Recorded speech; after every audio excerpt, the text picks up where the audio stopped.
Hi, this is Roger. Thanks for dropping by. We'll have a bit less of that. In fact, we'll have a lot less of that. So it's early in the day. It's not too warm in here. The overnight temperature in here, not that it's relevant to what I'm filming today, actually only dropped down to 21 something, just under 22. That was the lowest night temperature. So it was a very, very warm night. Apparently we got another one coming up tonight, which is not so good because I got a committee meeting and it's the first one that we're doing face to face. So I've actually got to go out this evening, which is a nuisance because I can't sort of sit down, in my comfy chair with my glass of wine. In fact, I can't have my glass of wine because I'll have to drive. Anyway, following on from the big Phalaenopsis in bloom that I repotted and reminded people that there's a playlist for the store-bought Phalaenopsis that I grow in the home, which that one joined in with, so 3 became 4. Several people have said, well, actually you haven't done an update on those plants since May, and I didn't realise I'd gone that long. Now, you sort of on the surface you look at them and you think, well, nothing's changed, but actually it has. Basically these two are the same. There were 2 in the pot, and this one's different. This one has bloomed since I got it, so I grew a spike. A pathetic spike, mind you. It only had 2 blooms on, so it was not very good at all. So since May, what's happened on this one is it's dropped a leaf, but it's matured a new one.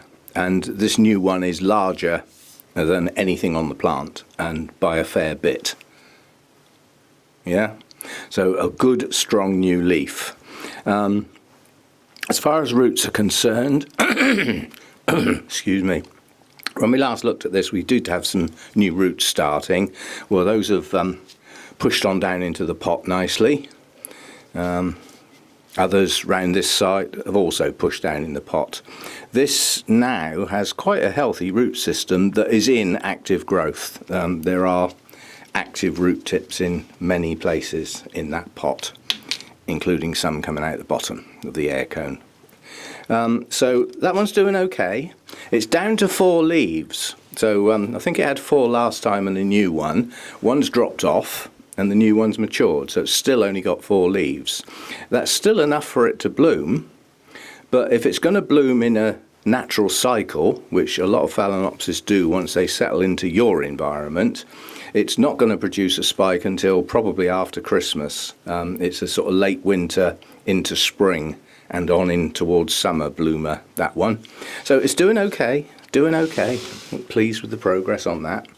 Now this one hasn't bloomed since I got it, and what I am hoping for is it's going to be an autumn spiker, which a lot are. Their cycle is often triggered by the shorter days and the lower night temperatures. It is said. Don't ask me. It's certainly not going to get ridiculously low night temperatures in my house. That's not going to happen. But nonetheless, we've had a lot of root growth on this one.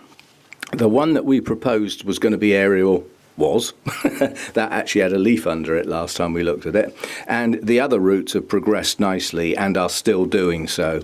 So we've had quite a few new roots pushed down into the pot. They're still growing, many of them. Did we get any out this side? Yeah, we got one out this side as well. So it's doing okay. What it needs to do now is start a spike, which it's highly likely to do September, October time, but I've got no guarantee whatsoever because it was in bloom when I got it and it hasn't done it since. Nonetheless, there is plenty of strength in that plant for it to bloom. There is no good reason why it shouldn't. It's got a good strong root system, it's got a good set of leaves on it, although this lowest one here is starting to yellow, so that will be the next one to drop. It's a progression. See, this one's a little yellow as well. May lose 2, but then it's gained 2. It should always be the same or a net gain with a Phalaenopsis. If you're losing more leaves than you're growing, then you're going to end up with 1, aren't you, one day? This is not good. Most of them seem to be happy with somewhere between 4 and about 8. But it does vary, and a lot of it will vary on the conditions they're growing in. If they're in really ideal conditions, they will keep more leaves and therefore gain more leaves at a more dramatic rate. Anyway, good root system on here now, happy with that. Good new leaves. You know, we've got no... One sign of a Phalaenopsis not doing very well is that a new leaf is half the size of the other leaves on the plant. So it didn't have enough energy and oomph to actually mature at the right size. They should all be the same size or slightly larger. Slightly small is okay as long as it's not a progression. You know, if you get one new leaf that matures and it's a bit smaller than the others, and then the next one's even smaller again, you need to look into it. Chances are it'll be in here. It'll be the pot, what's in the pot. And then this was the other little plant that was in with that one. This has never bloomed, so this is an unbloomed plant. And this one originally was potted up with this one because they came together, but then somebody said you ought to try and experiment with a different media. So it got unpotted and potted up separately. And this one's in pure cocoa husk, and I'm not going to say that's a major success actually, because it stays wet quite a long time. There is root growth, don't get me wrong, but I'm a little dubious that these roots are going to, especially when we get into the winter time, they're just going to stay wet too long. And I'm just hoping the temperature in the house can cope with that. Phalaenopsis need a dry spot. You know, they need a wet-dry cycle to be ideal. If they're growing incredibly vigorously, then they shouldn't get dry.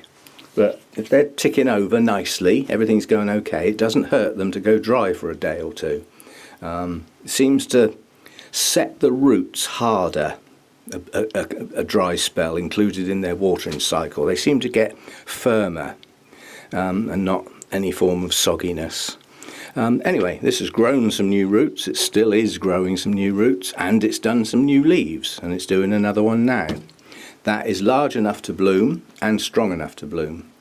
So in theory, these two here should start to spike relatively soon, and then this one will spike later in the year. That's the theory. You've got no guarantees. I'm not exactly the world's leading expert on Phalaenopsis. And the main reason is I've tried many times to grow, you know, bought in quite nice plants and tried to grow them out here in the grow room, and they just go downhill in the winter. It's just too cold for them, and they just don't survive. And then they come into the better weather the following year in a very weak state. And I've lost too many to actually do it, if you see what I mean. There's no point in growing these types of Phalaenopsis, the store-bought mass-produced type, a long way away from species. You know, they're dramatically hybridized. They need the warmth. Quite honestly, they do very well in a home, which is, you know, what's happening with these. So they're not successful out here in the grow room. They do better indoors, which is why the one with the nice blooms on has joined these three to make a nice little set of 4 on that table. And I'll set those up on the table and we'll have a quick look. I'll be back. Right, so this is where they live, on the end of my dining room table, and basically the light level where they are now has dramatically increased. Firstly, I did actually clean the windows. Hang on, it's another little trick.